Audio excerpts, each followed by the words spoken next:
Here's the big challenge of life. You can have more than you've got because you can become more than you are. That's the challenge. And of course, the other side of the coin reads, unless you change how you are, you'll always have what you got. I have found in my experience that income does not far exceed personal development. Now, sometimes income takes a lucky jump, but sure enough, unless you grow out where it is, it'll usually come back where you are. Life has strange ways. If somebody hands you $1 million, best you become a millionaire quickly, so you get to keep the money. Otherwise, sure enough, it'll disappear. Somebody once said, if you took all the money in the world, divided it up equally among everybody, it would soon all be back in the same pockets. Incredible. Success is something you attract, not something you pursue. Success is looking for a good place to stay. So instead of going after it, you work on yourself. Personal development. See, the major question to ask on the job is not what are you getting? The major question to ask on the job is what are you becoming? See, the big question is not what am I getting paid here? The big question is what am I becoming here? Because true happiness is not contained in what you get. Happiness is contained in what you become. So that's our major subject for tonight, personal development. Of all the assignments Mr. Schoaf gave me at age 25, this was probably the most difficult. In fact, I'm still working on this one. I think it's an unending challenge to see what you can become. The next subject is called basic laws. And it's good to study the basics. And I call these basics primarily because they come from the Bible. Now, I'm not a theologian or a minister, and that'll be apparent. But Mr. Schoaf taught me that the Bible was a good textbook for ideas and stories and success equations, how to live the better life. I found out that was true. He also taught me that the Bible is as practical as it is spiritual, and I found out that's true. If you look at your bank account and your income and you're not happy, there are several places in the Bible to check to see what the heck's wrong so you can make the changes. And we're going to cover some of those tonight, called basics. Okay. The next subject is my favorite, setting goals.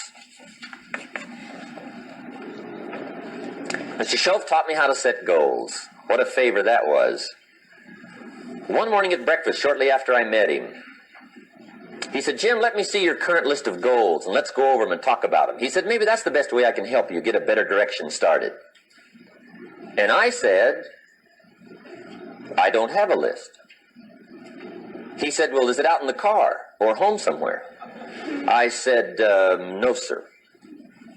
I don't have a list anywhere. He said, well, young man, that's where we got to start. He said, I can tell you right now, if you don't have a list of your goals with you, he said, I can guess your bank balance within a few $100s. Which he did. And that got my attention. I said, you mean my bank balance would change if I had a list of goals? He said, drastically. That day, I became a willing student how to set goals. And sure enough, learning how to set goals changed my life. And I often wondered why no one had ever taught me how to set goals up until age 25. I went to high school, but if they offered it, I missed it. I went to college for a year, never heard it. I worked for Sears. Really? And to my knowledge, Sears never taught it. Right? How to set goals. So here I am, age 25, married, my family's starting, I've been to college, I'm working, and I still don't know how to set goals. But fortunately, when I was 25, I met the man who taught me how, and it revolutionized my whole life. Economically, socially, personally, it's incredible. So I want to share with you tonight what Mr. Schoaf shared with me, how to set goals. It can be a life changer. Okay. The next subject is the negative part of the seminar. Life is part negative, so we got to talk about the negative. And this subject is called diseases of attitude. Diseases of attitude. There's a lot of things that can wreck your chances to do well. We live in a rather dangerous world, so you got to be not only wise, you got to be careful. Now, attitude diseases are just as bad as physical diseases, right? High blood pressure, heart trouble. I mean, a lot of things lace your chances to do well. So you've got to be careful. And attitude diseases are deadly. I mean, they'll destroy all the good things you start. Okay? So we'll go through those attitude diseases, how to spot them, how to look for them, what they are, and the cure. And I'm a pro on these because I've had them all, so I can give you excellent advice on these. Now, the last subject we're going to consider tonight is called the day that turns your life around. The day that turns your life around. And under this subject, we're going to talk about the emotions that can change your life. Human beings are emotional creatures, and emotions are powerful for life change. Now, of course, emotions are so powerful they can go either way on you. Emotions can either build or destroy. So you really have to employ emotions properly. We call civilization the intelligent management of human emotions. If you can intelligently apply your emotions in the right direction, no telling what can happen. Could turn your life around one day would be sufficient. So we'll talk about those. Okay. Now that's a lot to cover in one evening, but we'll keep at it here and see if we can't get it all done. I'd like to have you now jot down the theme of the seminar. Every seminar should have a theme, I guess. We've got one. It's on some of our literature if you happen to notice it, but if you didn't, for your notes, here it is. The theme of the seminar goes like this. The major key to your better future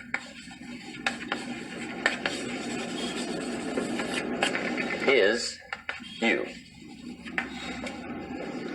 That's the theme of our seminar tonight. The major key to your better future is you. And I'd like to have you underline two words just to give it some added punch. Underline the word major and the word you, so that it reads, the major key to your better future is you. Now, my first suggestion is transfer this to a card or something where you can put it up, where you can see it every day.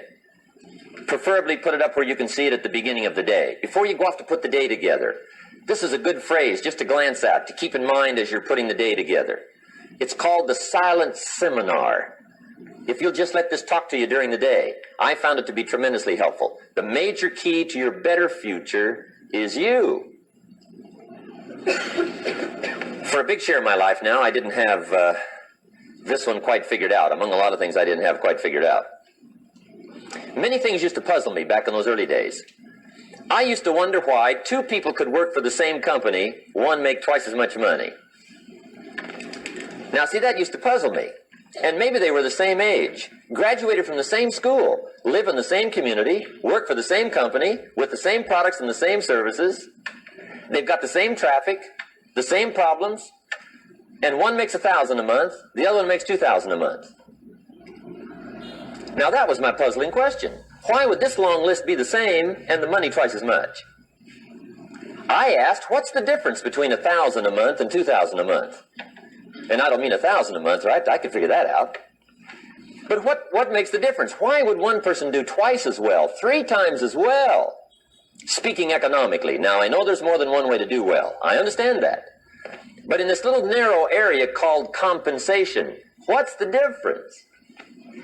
Well, back then, with my faulty thinking, I'm trying to reason it out. I thought, well, maybe time makes some of the difference, right? Some people do better because they have more time. I used to say, Harold ought to be able to do well. He's got a lot of time. If I had all of Harold's time, I could do well. Now, that's got to be dumb, right? Number one, you can't get somebody else's time. A guy says to me one time, he says, you know, if I had some extra time, I could make some extra money. I said, then forget it. There isn't any extra time. Hey, when the clock strikes 12 midnight, that about wraps it up, right? I mean, you can look around the gongs there for a little more, but it's over. You say to the guy, what are you doing? He says, I'm looking for extra time. See, they'll come and take you away, right? There isn't any more time. Now, if you can't get more time, which you can't, what could you get more of that would make a difference in economic results? And here's the key word. Make it a part of your notes. We're going to consider it tonight. The word is value. And I have a little phrase for your notes. Value makes the difference in results. value.